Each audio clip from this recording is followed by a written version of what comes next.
Real English Lounge. The art of everyday English.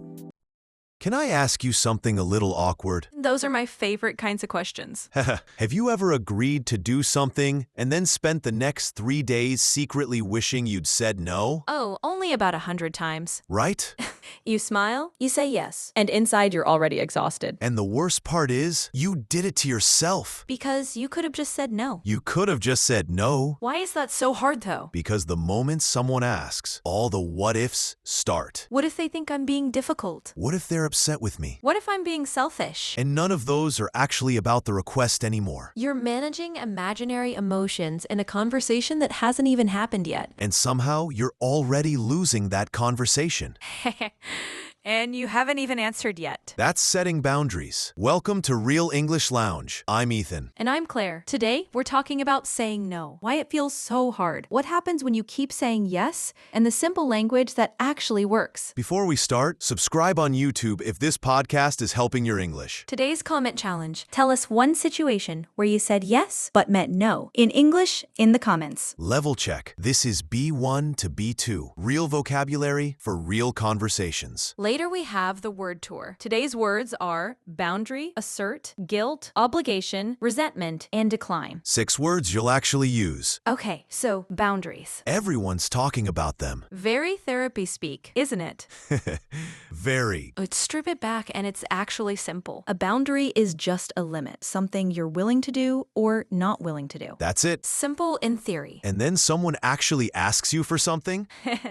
And suddenly it's not so simple. Suddenly you're running through 17 reasons why you should probably just say yes. 17. Exactly 17. Heh, it's always 17. Why do you think it feels so personal? Because logically, saying no to a request doesn't mean rejecting the person. Right, but we don't process it logically. We don't. We process it emotionally, and emotionally, disappointing someone feels dangerous. Like something bad is going to happen. Even when nothing bad actually happens. It's like the brain hasn't updated its software.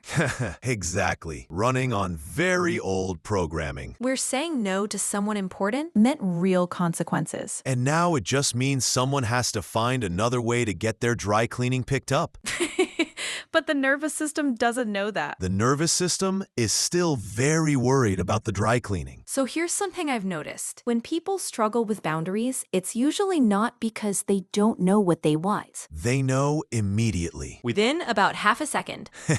Yeah. The problem is what happens after that half second. All the what ifs start. And here's the interesting part. None of those what ifs are about the request. They're all about what the other person might think. Exactly. The request is gone. Now you're managing their imaginary reaction. And you're already giving in before they've even responded. Yes, you've already said yes in your head and the other person hasn't even blinked. Which means you're not actually responding to what they asked. You're responding to a story you made up about how they'll react. And in that story, they're always upset. Heh, they never take it well. In the story, nobody ever says, "Oh, That's totally fine. Even though in real life, most people do. most people genuinely do." I want to share something that happened to me because I think it explains how this works in practice. Go ahead. A colleague of mine, really good person, I genuinely like them, started messaging me in the evenings. Not every day, just occasionally. And the first few times I replied because, honestly, it seemed like it might be urgent. Sure. But then, occasionally became regularly, and regularly became just always. And you never said anything. I never said anything, because every single time, it felt too small to mention. Like, is this really worth a whole conversation? At each time you replied, you were communicating something. What do you mean? You were saying, "This is fine." I'm available. You can reach me in the evenings.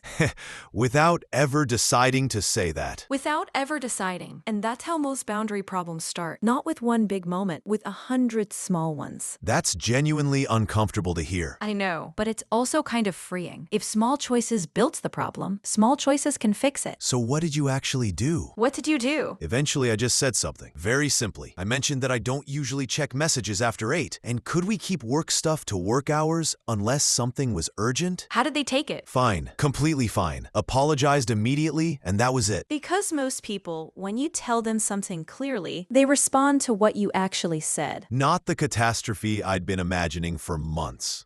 The catastrophe that never happened. My version of this is a bit different. Mine's about emotional labor. Say more. I had a tendency, to become the person people come to when they need to process something difficult. The listener. The listener, and I genuinely like that. It's real. But But at some point, I realized some of these relationships were almost entirely one-directional. They came to me, but when I tried to bring something of my own, I felt like I was breaking a rule. even though you never agreed to that rule. Never signed anything. Heh, no contract. No contract, but the expectation was just there. So what changed? I started naming it. Not dramatically, just honestly. I started saying things like, I want to be here for you, and I also need this to go both ways sometimes. And how did people respond? Most of them, better than I expected. Every time. The relationships that mattered handled it well. And the ones that didn't? A couple of people drifted. Which tells you something. Tells you a lot. Okay, practically, what does saying no actually sound like? Because I think a lot of people don't have the words. Right, and this matters because the way you say it changes how it lands. What works? The simplest version, I can't make that work right now, or that doesn't work for me this time. Short, clear, no lengthy explanation. No reason required. No reason required. And here's why. A reason turns it into a negotiation. Oh, I never thought of it that way. If you say I can't because I have plans, they might say, what plans? Can you reschedule?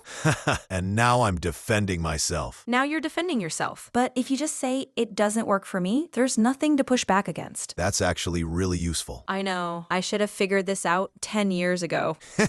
We all should have. There's also a version for when you want to be warm but still clear. Something like, I really appreciate you thinking of me, and this one isn't going to work for me. Still no reason. Still no reason. Warm, direct, complete. It's interesting. I always assumed more explanation made the no softer. It makes it weaker. Because it gives them something to work with. Exactly. The clean no is actually kinder. It's clear. No one has to wonder where they stand. What about the guilt, though? Because even when the no feels right, the guilt still shows up. Yeah, the guilt doesn't just disappear. But here's what helped me. What's that? I started asking, is this guilt telling me I did something wrong? Or is it just uncomfortable? Because those are very different things. Very different. Guilt that points to a real mistake. Something you said that was unkind. A commitment you broke. Okay, listen to it. It's useful. It's useful. But guilt that shows up just because you had a limit, that's not information. That's just the discomfort of disappointing someone. And disappointing someone is not the same as doing something wrong. Completely different. One means you caused harm, the other means you had a preference. And somehow our brain treats them identically. For a while, yes. And then you practice. And slowly the guilt gets quieter. Does it go away? I'll let you know when I get there. Fair enough. Time for the word tour. 6 words from today. Definition, natural example, mini dialogue, and an upgrade phrase for each. Word 1. Boundary. B-O-U-N-D-A-R-Y. Noun. A boundary is a limit you set around your time, energy, or well-being. Not a wall, just clarity about what you will and won't do, and communicating that clearly. Example. She finally set a boundary around work emails after 8. Not because she stopped caring, but because she realized caring didn't require being available every hour of the day. Mini dialogue. You seem more relaxed lately. I've been working on some boundaries. Turns out saying no occasionally is not the end of the world. Took me a while to figure that out too. Upgrade phrase. Instead of, I need space, try, I'm getting clearer about my limits. It's not about the relationship. It's about what I actually have to give. Word 2. Assert. A-S-S-E-R-T. Verb. To assert yourself means to speak up for what you need. Clearly, directly, without apologizing for it. It's not aggressive. It's just honest. Example. She'd spent years hinting at what she needed in meetings. When she finally started asserting herself clearly, actually saying what she wanted, she was surprised how well people responded. Mini dialogue. Did you tell them what you actually wanted? I hinted, which is not the same thing.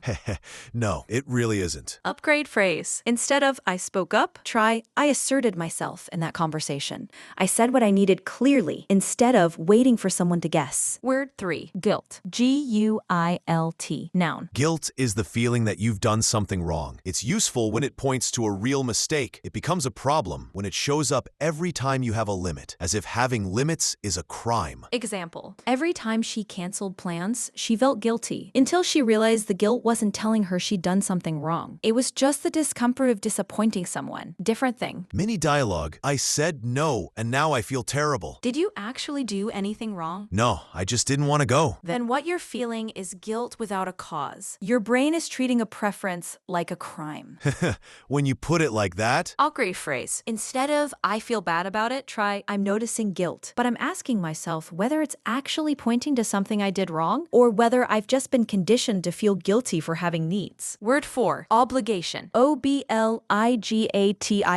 Noun. an obligation is something you feel required to do. Real obligations come from genuine commitments. False obligations come from habit, pressure, or guilt, not from anything you actually agreed to. Example. He kept helping long after it stopped feeling good. Not because he owed anything, but because he'd built up an obligation that existed entirely in his own head. No one had asked him to. Mini dialogue. You don't have to come if you don't want to. I know, but I feel like I have to. Is that a real obligation or one you invented? Probably one I invented. Upgrade phrase. Instead of I feel like I have to, try I'm examining whether this is a genuine obligation or something I created for myself. They feel identical from the inside, but they're very different. Word 5, resentment. R-E-S-E-N-T-M-E-N-T.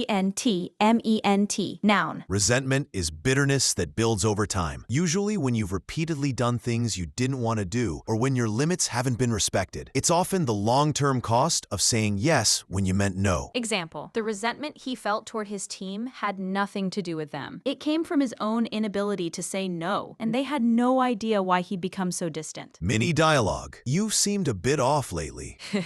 I have. It's not about you, honestly. I've been saying yes to things I should have said no to. It catches up with you. I appreciate you saying that. Upgrade phrase. Instead of I'm annoyed at them, try I'm noticing some resentment building, which usually means I've been saying yes when I should have said no. That's about my limit, not their behavior. Last word. Decline. D-E-C-L-I-N-E.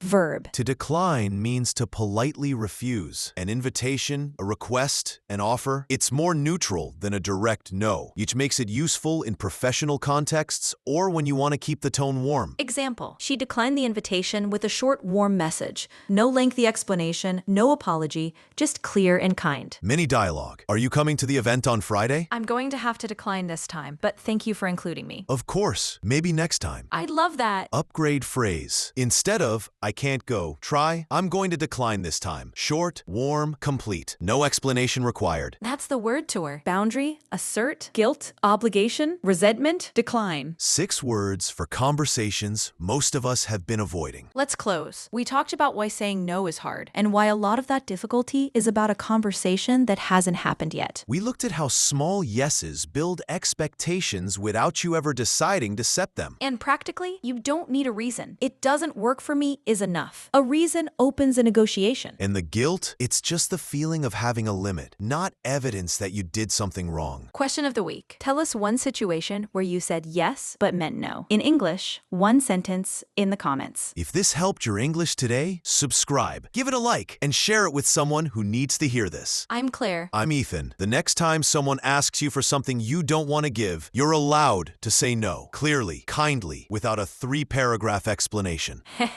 Real English Lounge. See you next time.